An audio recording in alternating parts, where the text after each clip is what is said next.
Good morning, gang. Don the Old Radio Guy here. Haven't done a video in a while. Busy life, but poor health for quite a while has sort of stopped me from doing too much on the bench. I've got a lot of projects that I'd like to get going on.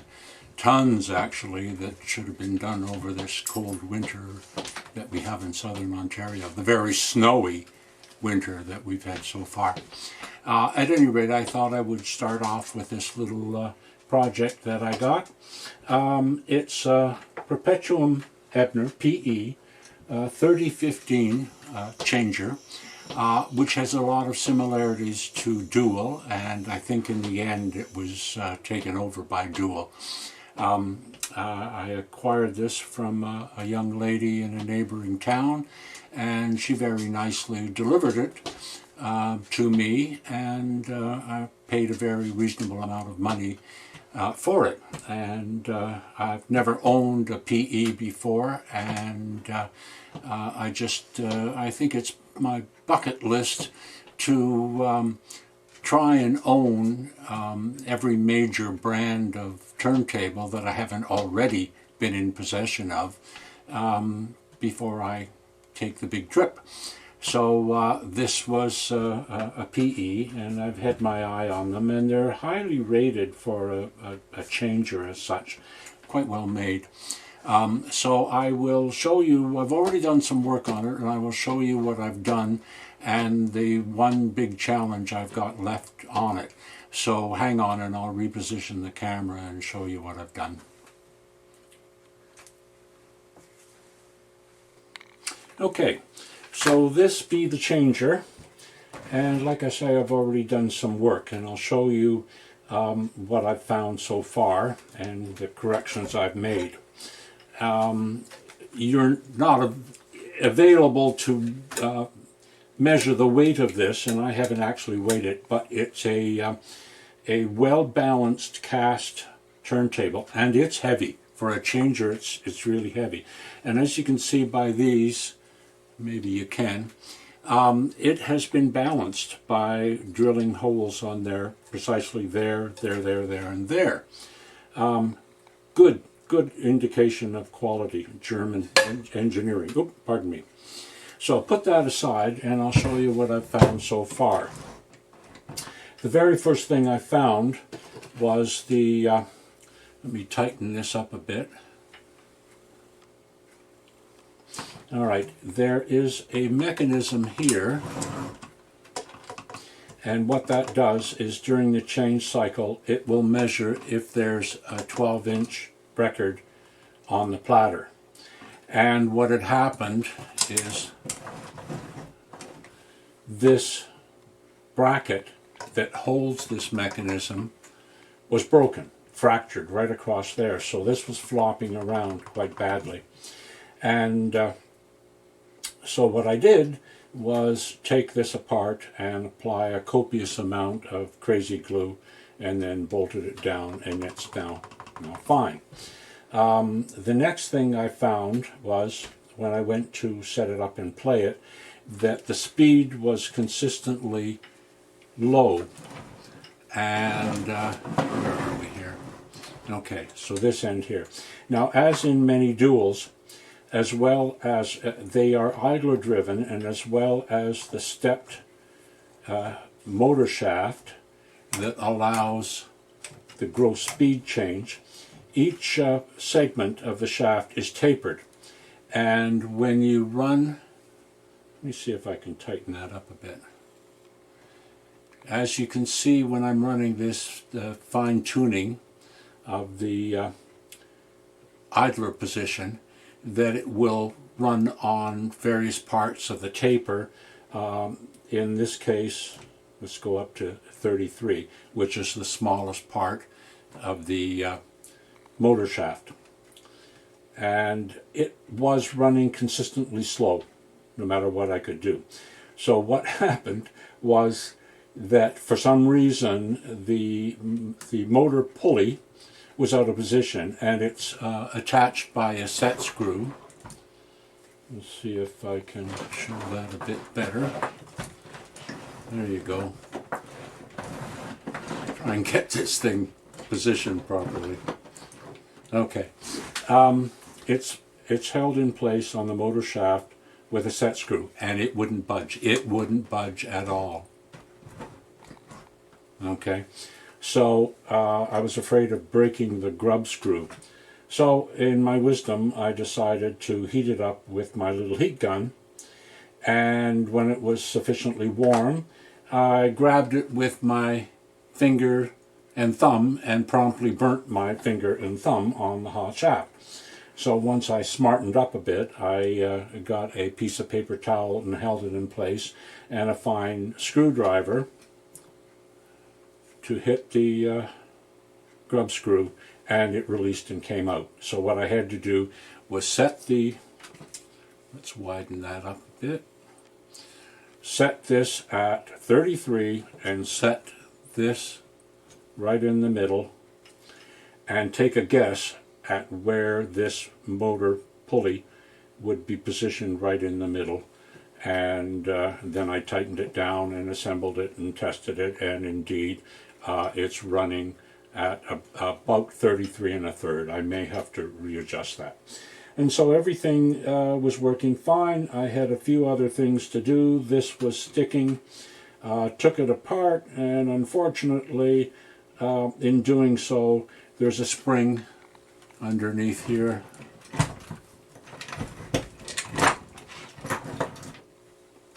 And that flew.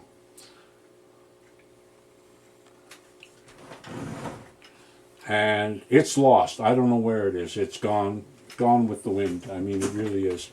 So I'm going, damn, and more damn. So I found another washer, and I found a spring that had the right tension, but it was too long, so I trimmed it down and put it on, and now this is working. So hooray, everything is fine. I need to clean out the gear and do all that stuff, but I found that when the tone arm, let's widen this up a bit, when the tone arm was at the end of the travel and ready to be trip mechanism and brought up and brought back to the rest, that indeed the tone arm lifted, but it just sat there and didn't move back. It didn't even try. So if this was a dual, you would normally find that a little piece of the mechanism that pushes up underneath, it's called a stewer pimple, and you can figure out how to spell that yourself. I think it's STUERPIMPEL, if I'm not mistaken. And it's a little rubber nib that pushes up, and when the assembly moves in its eccentric gear, oh, I've got pieces falling off the bottom. That's not good. It brings the tone arms through, not gravity, but through traction, brings the tone arm back, and then if a record's going to be dropped, a second record, then it would bring it back out there. None of that was happening. But unfortunately, there is not a stewer pimple type device at all. Now I'm looking to bring out, okay. So instead, I have the service manual for it, but instead of the stewer pimple fitting on a piece of brass, this is what I have. It goes through the mechanism with a spring on it, and there's something that's supposed to fit in the end like that. The service manual doesn't show precisely what it is. I don't know what it is.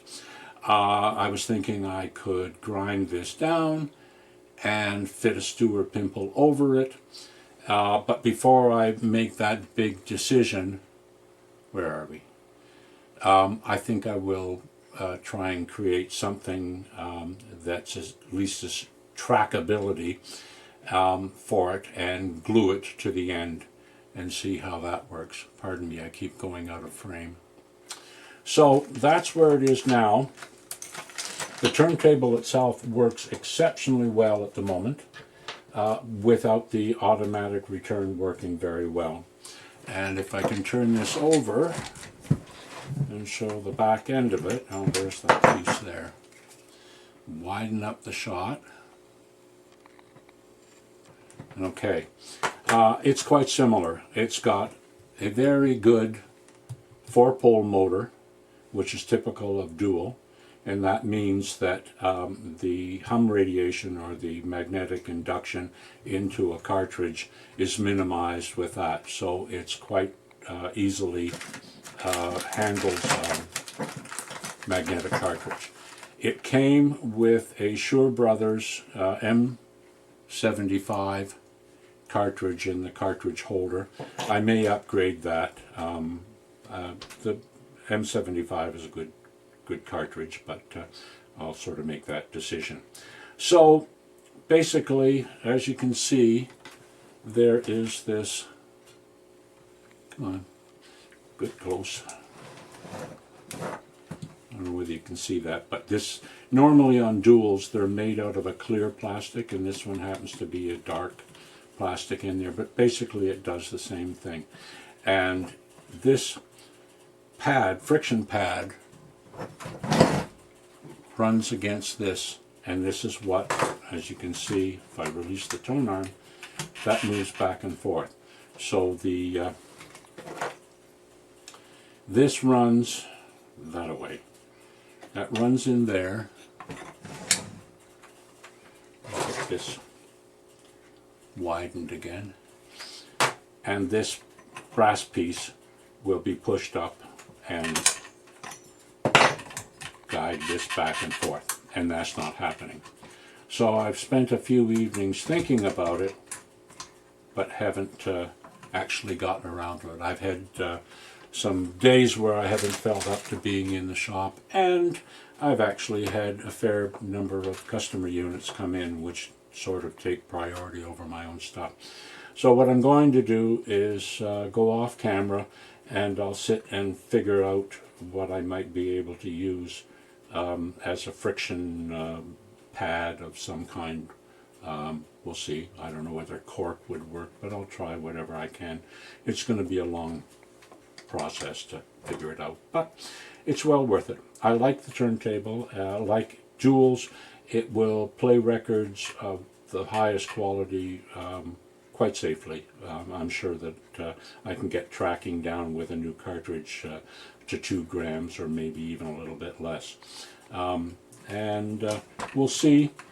I might keep it, I might not. I've got shelves full of turntables and shelves full of radios, and good God only knows what else I've got there. So I'm not sure whether I want to keep it. I just want to be able to work on it. I have another project in the works that might be of interest to anybody who wants to follow all my life's history of me and record playing equipment. I've been fascinated and have had the pleasure of owning record players since I was about 4 years old, if not even earlier, when my dad made me 78 only RPM record player based on a turntable and motor given to him by a friend, and he attached a acoustic tone arm to it and mounted it on a wooden plinth, a base, painted it blue, suitable for kids, and attached little decals all the way around with Mickey Mouse and Donald Duck and the Three Bears and whatever. And it was the joy of my life,